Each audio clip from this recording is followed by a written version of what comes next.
soir, on va parler un peu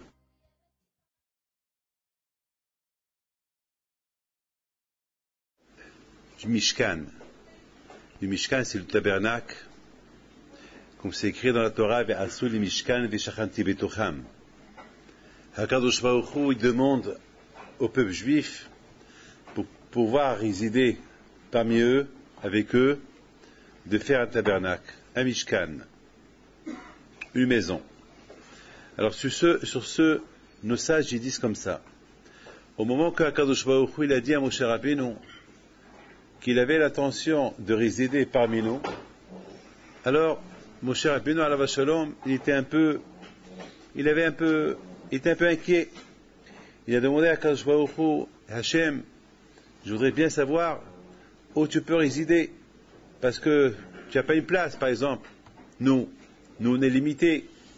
Nous, ça lui suffit une chambre. Dans une chambre, on peut rentrer dans une chambre et on habite dans une chambre. On peut faire... Vous savez, en Israël aujourd'hui, il y a beaucoup de maisons où il y a 11 enfants. Ils dorment les uns sur les autres. Ce samedi soir, j'ai vu un petit film d'un rabbin qui l'a filmé un peu c'est une soirée de collecte de fonds pour les pauvres en Israël. Et vraiment, on a vu des photos, des petites vidéos, des petits films, des gens, une famille entière qui dort dans une chambre et demie. 11 enfants. 11 personnes dans une chambre et demie. C'est inimaginable. Les uns sur les autres. Bon, nous, on peut s'arranger. Nous, on est limités. On est limités. Vous savez, beaucoup des fois, on voit des gens qui ont des grandes villas. Les grandes villas, ça ne veut pas dire... Ils s'occupent pas de la grande villa. Ils occupent peut-être une chambre, c'est tout. Ou 2 chambres dans une grande villa. Le reste, il est presque inhabité, c'est une décoration, pas plus. Alors Moshe, il entend Hachem qui lui dit, faites-moi une maison pour résider parmi vous. Alors, HaKadosh Baruch Hu, il avait un peu, Moshe Rabbeinu, il avait l'impression de dire à HaKadosh Baruch Hu, mais pour le Shalom, où on va te construire une maison pour toi? Toi, tu es Ensof, toi, tu es illimité, au-delà de l'imagination. Où on peut te faire une maison? Où? Et finalement, HaKadosh Baruch Hu, il donne réponse à Moshe Rabbeinu, une réponse tellement simple, très petite réponse. Il lui dit, n'aie pas peur Moshe, moi je ne t'ai pas demandé de me construire une grande maison, je sais que c'est illimité une maison pour moi, il n'y a pas de limite pour moi, mais moi ce que je veux, une toute petite maison, c'est tout ce que je veux, une petite maison, un petit mishkan, un petit tabernacle. Regardez mes amis, vous voyez cette chambre-là où vous êtes, ça s'appelle la maison de Dieu. Dieu, il habite là, dans cette synagogue. Là où il y a une synagogue, là où il y a la Torah, ça s'appelle la maison de Dieu, la maison d'Hachem. Et Hachem, il est là, il se trouve là. Je voudrais vous dire une chose. Nos sages, ils disent comme ça, avec vous donner une image de HaKadosh Baruch Hu. Vous savez, en Israël aujourd'hui,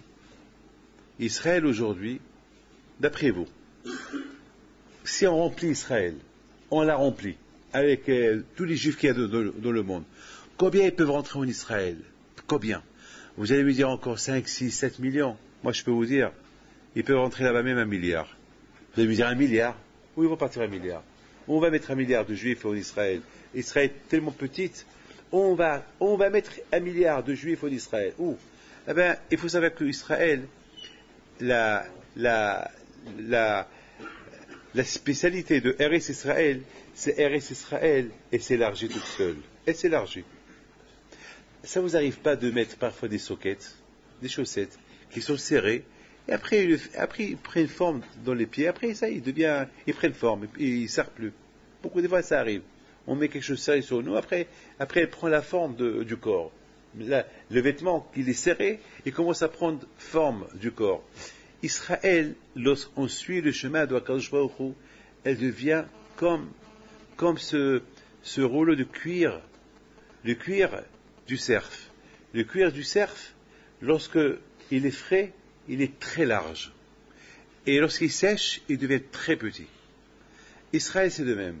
Lorsque on l'appelle Eretz Tzvi, lorsqu'on suit Torah et Mitzvot, Israël peut contenir des millions et des millions et des millions. Des millions et des millions. Ils peuvent rentrer non-stop. Et Israël va s'élargir. Malheureusement, lorsqu'on ne suit pas Torah et Mitzvot, Israël devient tellement petite, jusqu'à qu'il n'y a même pas de place pour tout le monde. Jusqu'à que, en plus, presque tout le monde la veut. Malheureusement, tout le monde la veut. Tout le monde la veut. Et lorsqu'on suit Torah et Mitzvot, eh ben, tout le monde nous dit, elle est la vôtre. J'étais à New York la semaine dernière. Il y a un non-juif qui vient chez moi, il pleure. Je vous donne la parole d'honneur. Je vous parle ici à la synagogue. C'est quelque chose que j'ai jamais vu. Hachem, il est témoin. Si je l'aurais pas vu, je l'aurais pas cru. Mais je l'ai vu. Ça s'est passé mercredi soir. Il y a un juif, un catholique, qui vient chez moi. Vous savez qu'est-ce qu'il me demande? Il me demande une bénédiction pour les juifs d'Israël. Vous croyez à ça? Il portait une grosse croix sur lui. Il me dit, je viens, il commence à pleurer. Il me dit, je veux une prière pour que Hachem, que Dieu, il protège Israël, protège les juifs qui habitent là-bas. Je lui dis, vous êtes juif? Parce que j'ai vu une croix sur lui. Je vous ai juif. Il m'a dit, non, je ne suis pas juif, mais je suis très croyant, et je crois beaucoup en Dieu, et je crois beaucoup que vous, le peuple choisi, que vous méritez, si on est là, c'est grâce à vous. Il a commencé, j'ai eu peur d'écouter, j'ai cru, peut-être qu'il me tend un piège, je vois qu'elle a commencé à pleurer. Non, j'ai dit, bon, puisque tu pries, eh ben, que Dieu fasse que la prière soit acceptée. Israël, c'est comme ça. Lorsqu'on suit Torah Mitzvot, il n'y a pas de problème. Tout le monde nous respecte. Tout le monde nous respecte. Et le contraire, Israël, elle devient Eretz Avotenu. Elle devient la terre, la terre de HaKadosh Baruch Hu. Imaginez-vous une chose. La Torah dit que Hachem, les yeux d'Hachem, ils sont braqués sur Israël. Ils regardent Israël. Hachem, vous imaginez un roi, avec un roi puissant, qui vous regarde. Il fait un grand sourire. Ça vous plaît. C'est un kavod. C'est le roi. Imaginez-vous, mon cher Rabbeinu. Il rentre, il s'adresse qu'à vous. Il vous prend par les mains, il vous enlace, et il te dit, viens, on va étudier toi et moi un peu la Torah. Tu vas te sentir l'homme le plus heureux du monde, oui ou pas? C'est mon cher Rabbeinu. Oui ou pas? Je pense que chacun de vous ici, il a une émouna dans un tzaddik. Alors imaginez-vous, Rabbi Shimon Bar Yochai, ou Rabbi Meir Alandes, je ne sais pas, ou Rabbi Haïpid, ou un grand tzaddik qui vient chez vous, et il vous invite, il vous enlace, il vous parle, vous allez vous sentir heureux. Ah, quel kavod il me fait quel kavod on me fait. Ben, justement, mes amis, imaginez-vous Kadosh Baruch Hu, il regarde que Eretz Israël. Aïné Hashem et la Haaretz. Kadosh Baruch Hu regarde Eretz Israël. Et il la regarde. S'il la regarde, c'est qu'il aime. C'est que c'est la terre choisie. C'est la terre sainte. Eretz Israël. La terre que Kadosh Baruch Hu a choisie. Donc, à Botaï, on peut imaginer que cette terre-là que Kadosh Baruch Hu il regarde, cette terre-là, bien sûr, elle va s'élargir. S'il la regarde, c'est qu'il aime. Et s'il aime, c'est qu'il adore. Et s'il adore, c'est que cette terre-là, elle s'élargit. Elle s'élargit. Elle prend du large. Et du large. Et les gens peuvent rentrer et habiter et rentrer. Il y aura la bracha. Vous n'avez pas entendu beaucoup de fois cette phrase. Il y a beaucoup de gens qui gagnent beaucoup d'argent. Leicester, ils perdent leur argent. Il n'y a pas de bracha dans leur argent. Il n'y a pas. Ils gagnent plein d'argent, mais il n'y a pas de bracha. Ils perdent l'argent. Il y a ceux qui gagnent un peu, ils ont la bracha. Ils ont la bracha. Ils gagnent un peu, et il y a la bracha dans leur argent. Il y a ceux qui gagnent beaucoup, ils n'ont pas de bracha dans leur argent. Eretz Israël, elle est bénite. Hachem, il a béni. Elle a une bénédiction extraordinaire, Eretz Israël. Hachem, elle a Eretz Azot. Alors maintenant, écoutez très bien. Alors maintenant, pourquoi je vous raconte tout ça? Pour arriver à un point. Un point il y a, le Père Gavot, il dit qu'il y a eu 10 miracles dans Yerushalayim. Écoutez bien ça, je vous en prie. Il y a eu 10 miracles à Yerushalayim. Parmi les 10 miracles, il y a eu un miracle que lorsque les Juifs, à la veille de Pessah, ils allaient à la veille de Pessah, ou à Shavuot, ou à Sukkot, qu'il y avait là-bas des millions de Juifs, et à un moment donné, à Kippour par exemple, lorsque Kohen Gadol, il prononce le nom d'Hachem, tout le monde se prosterne devant HaKadosh Baruch Hu. Tout le monde se prosterne. Et nos sages disent que Me'olam le Amar Adam Tsali Hamakom Hazeh. On n'a jamais entendu un juif qui va dire je suis serré ici. Il n'y a pas de place ici. On ne peut pas se prosterner comme qu'on veut. Parce que lorsqu'on entend le nom de Dieu, il faut vraiment se prosterner. Et c'est quoi se prosterner? Dormir carrément par terre. Il faut s'allonger par terre. Alors imaginez-vous quelqu'un qui mesure 2 mètres, 3 mètres. Et imaginez-vous que plusieurs personnes qui mesurent 2 mètres et 3 mètres. Alors, s'il y a des millions de personnes, c'est impossible. Dans cette montagne-là, à côté de, il n'y a pas beaucoup de place. Combien ça peut contenir? 100 000, 200 000, pas des millions. Eh bien, il pouvait y avoir des millions, et aucun ne disait, je suis serré. C'est inimaginable. Ah, pourquoi je vous dis tout ça? Je vous dis tout ça pour vous dire, quand Kadosh Baruch Hu, il a ce kouah de Tzimtzum, Kadosh Baruch Hu, il a cette force-là, que là où Hachem il se trouve, ça peut contenir toute sa grande dimension. C'est ça Kadosh Baruch Hu. Nous, les Havdil, que Dieu préserve, nous, on est limité. Moi, David Pinto, si je rentre dans une petite chambre de 50 cm, je peux pas, à peine si ma tête elle va rentrer. Pas mon corps. Parce que j'ai un corps de 1m80, il me manque un endroit large pour que je peux rentrer. Il me manque, mais pas dans un petit endroit. Les Havdil. Hakadosh Baruch Hu, c'est une autre dimension. Là où il y a Hakadosh Baruch Hu, n'importe quelle dimension où il y a, toi Hakadosh Baruch Hu peut rentrer dedans. Toi Hakadosh Baruch Hu peut rentrer dedans. Regardez, lorsqu'Hachem il a créé le monde, il n'y avait que de l'eau. Il n'y avait que de l'eau. Il n'y avait que de l'eau. Il n'y avait que de l'eau. Il n'y avait rien. Il n'y avait un gramme de sable. Il n'y avait que de l'eau. Maintenant, où Hachem, lorsque Hachem il a créé le monde, il a créé la terre du monde, eh bien, cette eau-là, où il est parti? Où il est parti cette eau? Il a disparu où? Eh bien, nos sages ils disent que cette eau-là, le bon Dieu l'a caché dans un endroit qui s'appelle Tsafon. Dans un endroit qui s'appelle Tsafon. Et là, nos sages ils disent, là il y a eu un grand miracle. C'est comme le miracle qu'il y avait, c'est comme par exemple, on prend une bouteille d'eau, 1 litre d'eau, et qu'on le verse dans une toute petite eau de quelques millimètres. C'est impossible. Par exemple, regardez-moi, je prends un verre. Alors, imaginez que je prends un gallon d'eau, un gallon il y a 3 ou 4 mètres, 4 litres, et je vais tout renverser dans un verre. C'est impossible. Eh bien, c'est le miracle. Akadosh Baruch Hu, lui, il décide. Akadosh Baruch Hu, c'est le créateur. C'est Hachem qui a créé la dimension. C'est Hachem qui a créé la largeur, la longueur, toute dimension. C'est Hachem qui l'a créé. Alors, Akadosh Baruch Hu, il a ce pouvoir-là de faire entrer 1 litre d'eau dans un verre d'eau. Comment? Eh bien, Hachem. Akadosh Baruch Hu, il peut. Et Rabotai, c'est ça, Rabotai, je pense, c'est ça la réponse de Akadosh Baruch Hu à Moshe Rabbeinu. Moshe Rabbeinu, il se pose une question. Il dit, Moshe Rabbeinu, mais toi, tu veux qu'on te construise une maison, mais où va te faire une maison? Mais toi, tu es illimité. Ta dimension, elle est large. On ne peut même pas imaginer quelle maison c'est quoi? À toi, Hachem. Quand je a dit, n'ayez pas peur. Même dans une toute petite maison que vous aimez créer, je peux rentrer dedans. N'ayez pas peur. Mais c'est ce qu'on appelle le mot Tzimtzum, c'est rectifier. C'est-à-dire que moi, je suis capable à faire cela. Je vous raconte une histoire sur mon grand-père Abihim Pido Alav Shalom. On raconte ça, c'est quelqu'un qui me l'a raconté, il s'appelle Samuel Marciano. Je crois que c'est le grand-père de William Marciano, celui qui travaille chez nous à la Yeshiva. Il m'a raconté qu'une fois,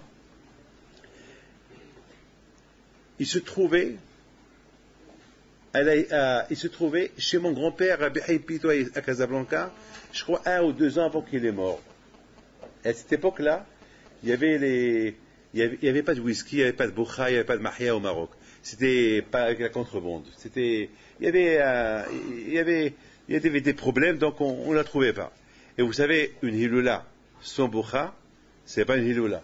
Une hiloula où il n'y a pas la mahia, où il n'y a pas un peu de whisky, c'est pas un Shabbat, il n'y a pas un peu de whisky, c'est pas Shabbat. Il faut le whisky un peu, whisky, boucha, c'est ça qui fait la joie du Shabbat. Et là, Iloula, Alav Shalom de Rabbi Haïm, il manquait le whisky, la boucha, la mahia. Et Rabbi Haïm, Alav Shalom, il demande, il dit, alors, il n'y a pas de mahia, il n'y a pas de boucha, il n'y a rien du tout. Alors, ils lui ont dit, il y a une femme, cette femme-là, c'est la seule qu'elle fait la mahia.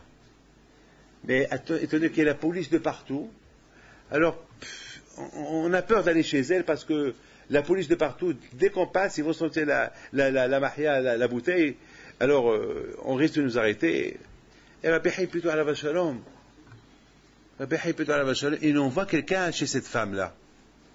On fait la Iloula, on veut la mahia. Et puis la femme, elle a dit, il y a la police partout, il y a la police dans la rue, et finalement, ils lui ont dit, c'est Rabbi Haïm Pito qui veut la mahia. Alors, elle s'est tue, elle a dit, bon. Alors, au moment qu'elle était en train de leur servir la mahia, et fabriquer la mahia à la maison, chez elle, et voilà la police qu'elle rentre. À la police, elle rentre. Ils sentent l'odeur de la mahia. Ah! Alors, la police, ils arrêtent, ils ont arrêté un gros poisson, là. Ils vont faire la fête de cette femme parce que il leur manquait des preuves. Et elle regarde les gens. À un moment donné, elle a cru qu'ils l'ont vendu. Ils lui ont dit, c'est Rabbi Haïm Pito qui nous a envoyé. Qu'est-ce que vous faites là? Non, on n'a rien. On vient. On n'a rien du tout. Et finalement, il y avait des bouteilles de partout. Il y avait la machine où on fabriquait la mahia. C'est quoi tout ça? Et puis, ça lui échappe. Ça, c'est de l'eau. Et dans sa tête, il dit à Rabbi Haïm Pito, s'il ne seraient pas venus ces gens-là, je n'aurais pas été arrêté. Donc c'est à cause de toi. Alors montre ta force. Rabbi Haïm Pito, où tu es. Fais quelque chose. De l'eau, c'est de l'eau. Alors à Boutaï, ils prennent, il y avait là-bas un sergent, il y avait aussi la police française, ils prennent une bouteille, ils ouvrent la bouteille, c'est de l'eau. Avec un bon bouchon comme ça, c'est de l'eau. C'est de l'eau. Elle maintient toujours son mot, c'est de l'eau. Ils vont ouvrir la bouteille, il va sentir, c'est une odeur bizarre, une odeur où il n'y a pas d'odeur. Finalement, il goûte, c'était de l'eau. Il s'énerve, il ouvre les autres bouteilles, c'est de l'eau. Il ouvre les autres bouteilles, c'est de l'eau. Et là, la femme, elle prend la confiance, elle lui dit, ouais, voyez, c'est de l'eau. Alors, il dit, alors quoi, ces machines-là, c'est de l'eau? Ces machines qu'on fabrique Maria, ah ben oui, c'est des machines de mes grands-parents, mais jamais je les ai utilisées. D'ailleurs, regardez, il n'y a que de l'eau. Trouvez-moi une bouteille de Maria. Ils cherchent de partout, il n'y avait que de l'eau. Finalement, ils sont restés un peu, ils étaient un peu ridicules. Bon, ils n'avaient pas le choix. Ils étaient obligés de quitter les lieux. Et la femme, il dit aux gens, alors, prenez ce que vous voulez. Prenez Rabbi Haïm Pito, ce qu'il veut. Ils ont pris des bouteilles et ils ont raconté à Rabbi Haïm Pito toute l'histoire. Rabbi Haïm Pito, il a dit, ouais, le miracle c'était là-bas, ici on va se saouler. Ici on va faire les haïm, ici on va faire. Et puis Rabbi Haïm Pito, Alav Shalom, il commence à donner à tout le monde. Et lorsque les gens commencent à boire, ils boivent de l'eau. Et Rabbi Haïm Pito, il a dit, attends, je vous ai envoyé pour m'apporter de la mahia, pas de l'eau, allez buvez. Et ils ont bu de la mahia. Voilà les tzadikim à bouteille. Si les tzadikim, ils peuvent faire ça, ça c'est une goutte dans l'océan. Ce que les tzadikim, ils sont capables de faire. C'est une goutte dans l'océan. Ce que les tzadikim peuvent être capables de faire. Alors Hachem, qu'est-ce qu'il est capable de faire à Kadosh Baruch Hu? Kadosh Baruch Hu, qu'il est le maître. Kadosh Baruch Hu, qu'il est le barlabayt, le propriétaire. Le maître des tzadikim. Qu'il est Hachem, qu'il est bien sûr qu'il peut tout changer. Elle a écouté très bien.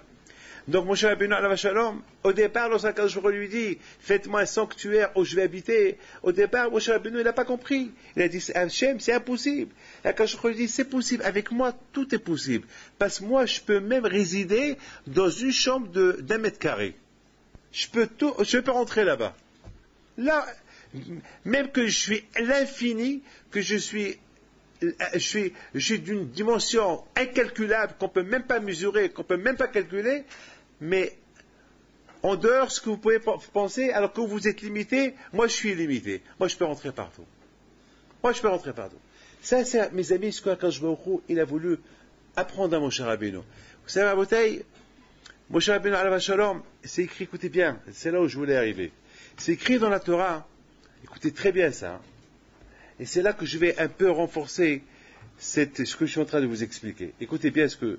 C'est écrit dans la Torah, la paracha semaine dernière, paracha de Picodé, c'est écrit que les Bnei Israël, ils ont apporté toutes les pièces détachées. Après, je vous raconte une super histoire.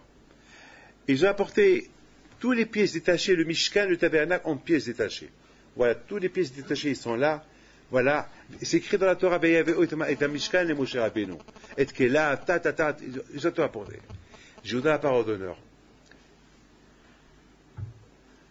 J'ai pas beaucoup compris pourquoi la Torah nous dit que les Bnei Israël, ils ont apporté. J'ai pas compris. Vous savez très bien que les Bnei Israël, ils ont, Hachem, il leur dit de faire le Mishkan, pour Hachem, très bien. Mais là, la Torah, il dit qu'ils ont apporté le Mishkan. Ils ont apporté tous les pièces détachées qui sont là. Je ne sais pas pourquoi la Torah nous dit ça. Maintenant, ce qui est impressionnant, c'est que maintenant, c'est écrit dans la Torah que Moshe Rabbeinu tout seul, Vayake Moshe. Moshe Rabbeinu à la Vachalom tout seul, il a élevé, il a fixé le tabernacle. Voilà. Alors maintenant, aidez-moi à comprendre ça. Est-ce que Moshe Rabbeinu, il ne pouvait pas demander de l'aide à d'autres personnes pour faire monter le Mishkan? Voilà, c'est tout ce que je veux savoir. Écoutez-moi. Vous savez c'est quoi une tente? Je ne sais pas si vous avez, pour ceux qui étaient au Maroc, il y avait des gens qui sont partis avec nous à l'Aïloula au Maroc cette année, à l'Aïloula. Alors, ceux qui étaient au Maroc, vous avez vu, on a passé Shabbat dans la grande tente. Cette tente-là, vous imaginez cette tente-là, une seule personne, il va la construire, c'est impossible, oui ou pas? Vous êtes tous d'accord? Une tente, il faut 50 personnes, plusieurs personnes. Et surtout le tabernacle, c'était lourd. Il avait 48 poteaux, des poteaux qui pèsent très très lourd. Alors, chaque année, je pose cette question, et chaque année, j'essaie de trouver une réponse. Je n'ai pas compris pourquoi Moshe Rabbeinu, alav shalom, il n'avait pas besoin de demander de l'aide à d'autres personnes. Si Moshe Rabbeinu t'aurait demandé de l'aider, tu aurais été content de l'aider, oui ou pas? Bien sûr. Qui va refuser à Moshe Rabbeinu? Au contraire, c'est une joie de construire avec Moshe Rabbeinu le tabernacle. C'est une joie. Et on voit Moshe Rabbeinu alav shalom tout seul. Il a fixé le tabernacle sans l'aide de personne. Et c'est ça, mes amis, ma question. Pourquoi Moshe Rabbeinu, il n'a pas demandé l'aide aux Juifs de l'aider pour construire le tabernacle? Qui peut me donner une réponse? Qui peut essayer, ouvrir un peu les portes de cette question-là pour voir, c'est quoi tous les Juifs qui apportent le Mishkan, et voilà, il lui apporte tous les pièces détachées qui sont là. Alors Moshe Rabbeinu, qu'est-ce qu'il fait? Il commence à les coller, hop, il monte tout seul, en tchic-tchac. Et après, le soir, il le démonte, il le remonte, sans demander de l'aide à personne. Tout seul. Tout seul. C'est un peu dur, hein? Quelqu'un peut me donner une petite réponse, rien que Machio, quelque chose à ouvrir un peu le chemin, ouvrir le bal, hein? Ouvrir un peu, pour voir, c'est quoi ça, Moshe Rabbeinu alav shalom, tout seul, il demande d'aide à personne. Alors, écoutez-moi bien. Écoutez bien.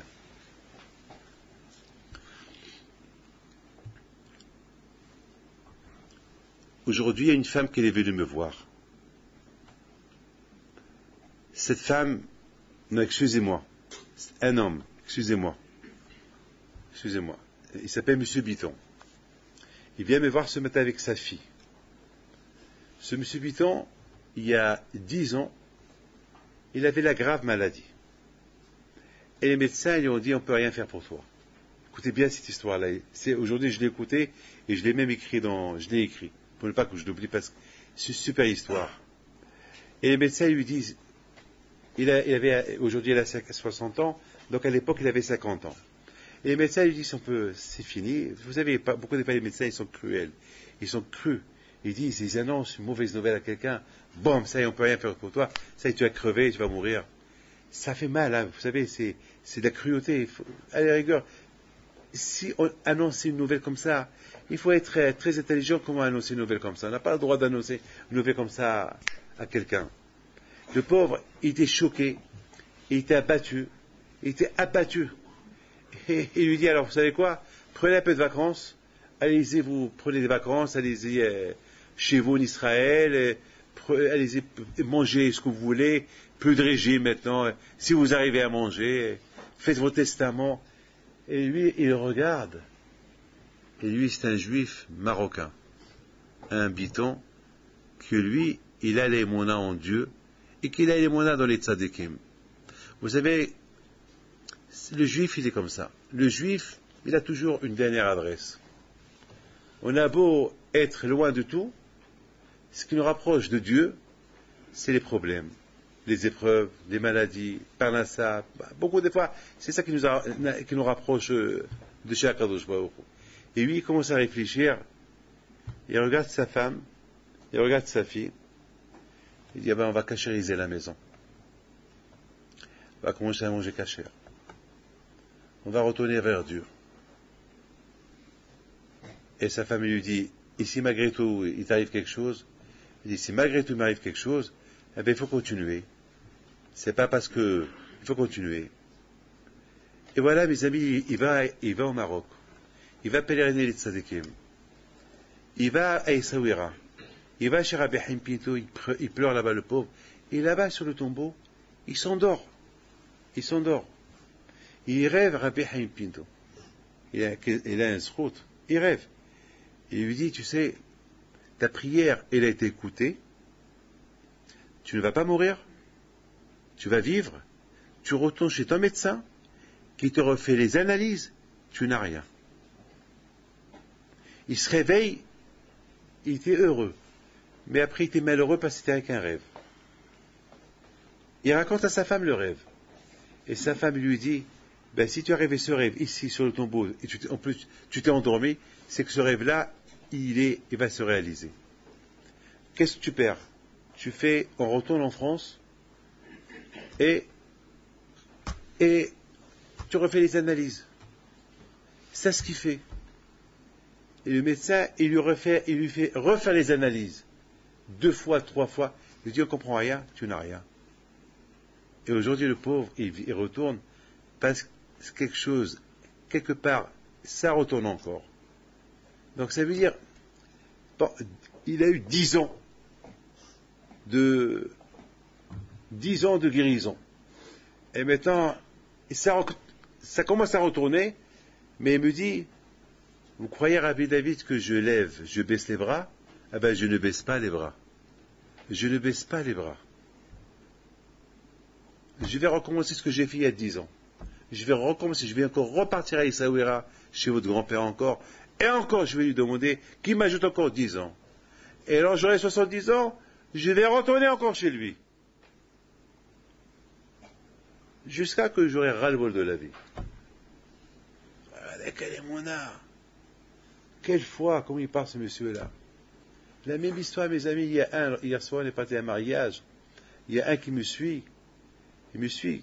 Il me dit, Rabbi David, je suis content de vous voir. 15 ans, je ne vous ai pas vu. Eh bien, sachez que lorsque papa il est mort, vous êtes venu à l'enterrement de mon père, et vous avez parlé de mon père. Ça nous a réveillés depuis, j'ai fait teshuva. Et je lui dis, qui t'a fait faire teshuva? Il me dit, parce que vous avez dit une phrase. Quelle phrase j'ai dit? Il m'a dit, vous avez dit une phrase.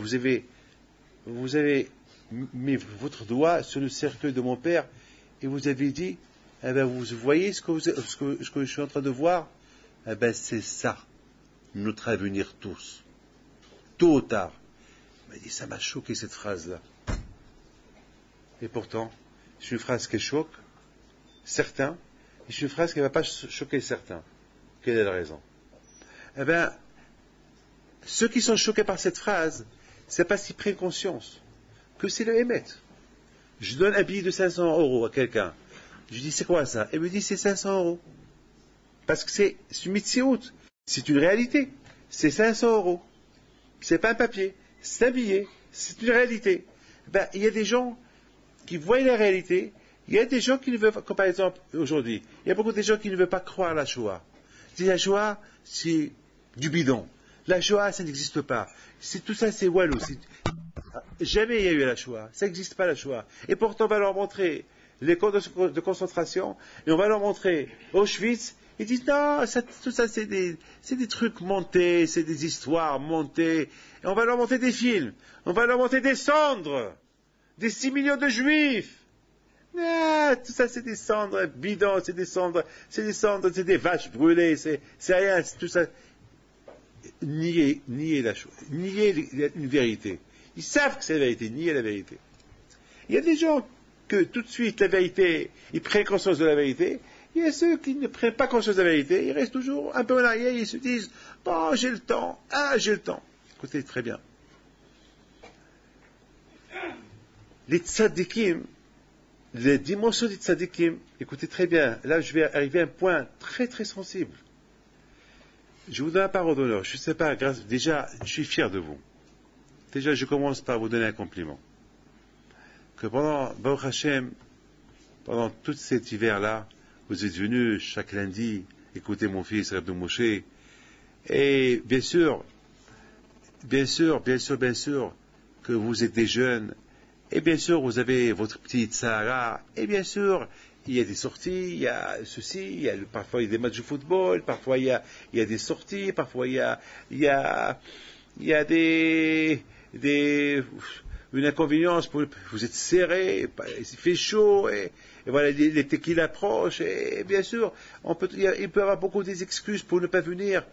Et quel sacrifice vous faites pour venir? Parfois dans le froid, vous écoutez un cours de Torah. Vous croyez que le bon Dieu n'est pas content de vous, hein? D'ailleurs, c'est pour ça que ce soir, je suis venu vous donner un cours de Torah et pour vous dire merci. C'était pour vous bénir et vous dire merci. Et vous dire que je vous adore et je vous aime avec tout ce que vous faites. Parce que vous êtes des tzadikim pour moi. Vous êtes des grands tzadikim. Il y a des tzadikim avec une barbe blanche, et bien il y a des tzadikim avec des blousons noirs comme vous.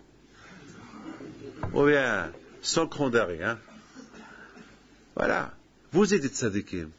Un talit katan, regarde, je vois ici un beau garçon avec un talit katan. C'est ça, vous savez, ça c'est la révolution de Torah, ça. Ça, Hachem, s'il pouvait t'embrasser, descendre de là-haut et te dire je t'adore, je t'aime, eh bien il l'aurait fait. Il le fait sans que tu le vois. Il le fait. Aucun ne quitte ici ce soir sans avoir un bisou de Akadosh Baruch Hu. Il vous embrasse, Akadosh Baruch Hu. Il vous adore. Parce que vous faites des grands sacrifices pour lui.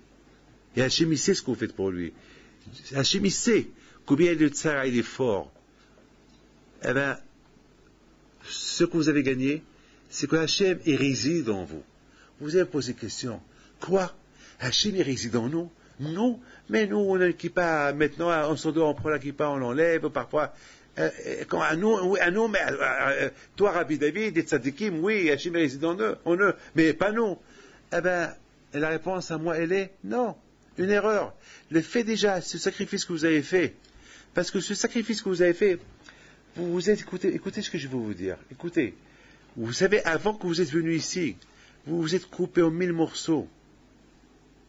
Combien des épreuves vous avez eues? Et une copine qui va vous dire, allez, on sort ce soir, pas d'aller écouter un cours de Torah. Et l'autre qui t'appelle, allez, on va aller au bar, viens, allez, on va aller au restaurant, allez, il y a un match de foot. Et vous savez, on vous coupe en 1000 morceaux. Vous devenez des pièces détachées. Vous êtes tirés de tous les côtés pour ne pas venir à ce cours-là. Et à la fin, vous venez. Vous venez, vous apportez avec vous tous ces pièces détachées avec vous. Vous venez tous avec des sacs. On ne voit pas de sacs, on ne voit que des mains vides. Mais vous apportez avec vous les pieds, vous apportez avec vous les mains, vous apportez avec les pieds, et la tête, et le cerveau, et le cœur. Chaque juif, c'est un mishkan. Chaque juif, c'est un mishkan. Et lorsque le juif, Bémet, il veut se construire pour que Hachem y réside en lui, le Satan, il le déchiquette. Il le déchiquette. Il le coupe, il le coupe en petits morceaux. Pam, pam, pam, pam. Il lui apporte des épreuves. Et bien, qu'est-ce que vous faites? Vous venez ici, vous écoutez Moshe, vous apportez votre corps, votre tête, votre main, vous êtes tous en pièces détachées. Et Dieu seul sait combien des épreuves vous avez passé pour arriver ici. Vous avez écouté un cours de Torah. Et une personne, celui qui vous donne le cours de Torah, il va vous refaire reconstruire, vous refaire, et il va vous dire, alors maintenant vous pouvez partir, vous êtes maintenant fixe. C'est ça la bouteille du Mishkan. Le Mishkan, c'est l'homme. L'homme, chaque seconde, il devient en pièces détachées. Et c'est la Torah qui s'appelle Moshe qui va le remettre en place. Si on a confiance dans la Torah, si on a confiance en Dieu, eh ben on va se remettre en place. Mais si Hashui Shalom, il n'y a pas de Torah, alors cet homme-là, ou moi qui s'appelle Mishkan, moi qui s'appelle Tabernacle, eh ben malheureusement, je vais rester en pièces détachées à vie. Et depuis que je m'éloigne de Dieu, et depuis que je crée en moi une barrière entre moi et Akadosh Baruch Hu. Qui êtes-vous? Beaucoup de fois, le Satan vous dit, mais qui êtes-vous? Pour que le bon Dieu réside en vous. Mais qui êtes-vous? Mais vous n'êtes rien, vous êtes bidon. Vous êtes bidon. Qui êtes-vous? Pour que le bon Dieu réside en vous. Vous n'êtes rien du tout. Vous n'êtes rien du tout. Hachem, il va résider en vous. Hein? La Torah dit, Hachem va résider en vous. Mais qui êtes-vous? Vous êtes des gens. Vous êtes sales. Vous êtes dégoûtants. Vous puez. Regardez quelle tête vous avez. Et Dieu, il va résider en vous. Et il va résider en Moshe. Yaakov Abinu. Abraham Abinu. Yitzhak, mais vous, Stéphane, Rudy, Michael, vous, mais impossible, c'est impossible. Et le Satan, il va vous éloigner, il va essayer par tous les moyens de vous faire perdre la face. Ah ben oui, c'est vrai, hein? C'est impossible. Il vous décourage. Mais sachez, écoutez, je vous en prie, écoutez ce que je vais vous dire. Chacun de vous, il a un peu de Moshe Rabbeinu. On dit, Torah tziva lanu Moshe, Morasha Kilat Yaakov. Torah tziva lanu Moshe. Moshe Rabbeinu alav shalom. À travers la Torah qui nous a enseigné, on crée un Moshe en nous. Il y a un Moshe Rabbeinu en toi, mon fils. Il y a un Moshe, c'est pas merci, c'est la vérité. Ne crois pas que je te fais service. Il y a un Moshe Rabbeinu en toi. Il y a un Moshe Rabbeinu en toi. Il y a un Moshe Rabbeinu en toi. Il y a un Moshe Rabbeinu en toi. Il y a un Moshe Rabbeinu en vous. À chacun de vous ici, il y a un Moshe Rabbeinu en vous. Et lorsque vous prenez en main, il y a qu'un Moshe. Vous allez voir, en quelques secondes, vous pouvez être des grands tzadikim. Vous allez devenir un Mishkan. Il y a qu'un Moshe. Chacun de nous, il peut se reconstruire avec un peu de teshuva, avec un peu des initiatives. Tiens, je vais aller à l'yeshiva, tiens, je vais écouter un cours, encore un cours, après je vais progresser, et je vais progresser. Et chaque jour, et que Dieu préserve, si le Satan, il nous casse, et nous tout de suite, on va venir écouter un cours de Torah pour se reconstruire. Et comme ça, on doit être. Et c'est une bataille à vie. C'est une bataille à vie. C'est une bataille à vie. On n'a pas le choix. C'est une bataille à vie. À vie. Et c'est ça, Rabotai, le message du Tabernacle. Le message du Mishkan. De la même façon que Akadosh Baruch Hu, sa dimension, elle est illimitée. Et malgré tout, il peut se rectifier, il peut rentrer, il peut pénétrer dans n'importe quel endroit et résider dedans. De la même façon, un homme, aussi mauvais qu'il peut être, aussi mal qu'il peut être, c'est un qui demande, je vais faire teshuva, je vais être la maison de Dieu. Ah ben, quand je vais ouvrir, il réside en lui. Et je termine avec une petite histoire que je termine avec une petite histoire. Vous savez, les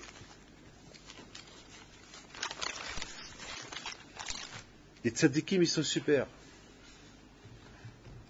Les tzadikim, on dit Retzon Ere'av Ya'aseh. Hachem, il accomplit la volonté des tzadikim.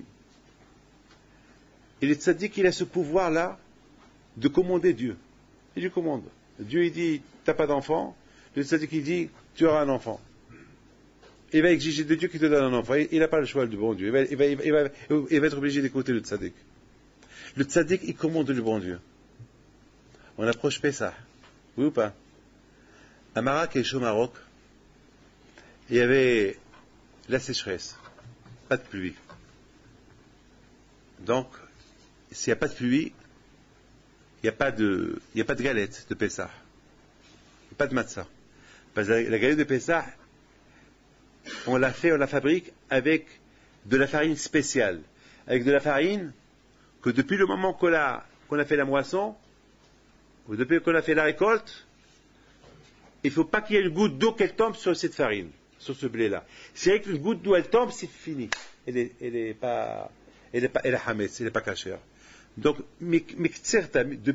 et ça commence, et on vient chez le Rav, Rabbi Eliezer Sebag alav shalom. Ils lui ont dit, Rabbi, la sécheresse commence, et la prochaine, il n'y aura pas de galettes, il va y avoir une catastrophe au Maroc, à part les épidémies et les maladies qu'ils vont avoir. Il leur dit, écoutez, demain, rendez-vous au cimetière.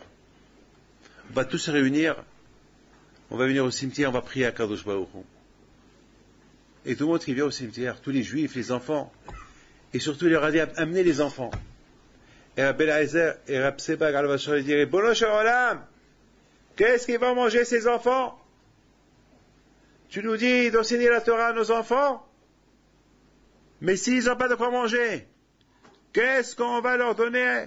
Quelle éducation on va leur donner? Et il leur dit, après il dit, Hachem, je vais être obligé de donner l'ordre à toute la communauté de manger le pain à Pessah. Parce qu'il y a pikouach nefesh. Parce que si on mange pas, on va mourir. Donc on n'a pas le choix. Toi tu veux qu'on mange la galette, alors donne-nous la pluie. Mais tu peux pas nous donner. Moi j'aurais peur de parler comme ça. Un tzaddik qui parle comme ça à Kadosh Baruch Hu. Alors, hein, t'as compris à Kadosh Baruch Hu? Est-ce que tu m'entends? Oui, je t'entends. Oui, je t'entends. Et le tzaddik il dit à tout le monde, allez partir, rentrer chez vous. Après 5 minutes, la pluie elle commence à tomber. C'est ça les tzaddikim. Après 5 minutes, la pluie elle commence à tomber. Bam, bam, bam. Tout de suite le tzaddik, il réunit encore tous les juifs. Il leur a dit, l'année prochaine, vous allez manger la galette, pas le hametz. Hachem, il nous a écoutés. Ça, c'est le tzaddikim. Hachem, il réside en eux. Et chacun de nous, c'est un tzaddik. Je vous dis quelque chose, vous, monsieur, je vous connais pas. Mais le fait que vous êtes venu ce soir, c'est un sacrifice. Un lundi. Tu viens écouter un cours de Torah le soir. Alors, Kadosh Baruch Hu, il te considère un tzaddik. Et tu pries Hachem, il va t'écouter. Mais ce que Hachem, il aime qu'il y a une progression. Il faut progresser. Progresser, il faut toujours progresser. C'est pas facile. Mais c'est pas facile. Mais avec l'aide de Dieu. Lorsqu'on veut, on peut. Mes amis, je vous bénis. Qu'Hachem, il vous donne la santé, que Hachem protège votre Rav, Rabbi Moshe, mon fils, et que c'est moi qui ai choisi. Il devait voyager aujourd'hui, et puisqu'il n'a pas voyagé, il voyage, si tu veux, plus tard. Donc je lui dis, tu fais ton cours. Il me dit, non, papa, je voudrais bien, papa, que tu leur dis merci pour tout le sacrifice qu'ils font pour venir au cours de lundi. Et sans penser à beaucoup des jeunes parmi vous qui viennent encore au cours de la semaine. Alors je vous bénis, que Hachem vous protège, je vous donne la santé. Parnassa tova kenratson, ורחבי הצלחה kenratson, ובזכות רבי חיים פינטו, הקדוש ברוך הוא יבטל מעליכם כל גזרות קשות ורעות, ויגזור עליכם גזרות טובות, אמן.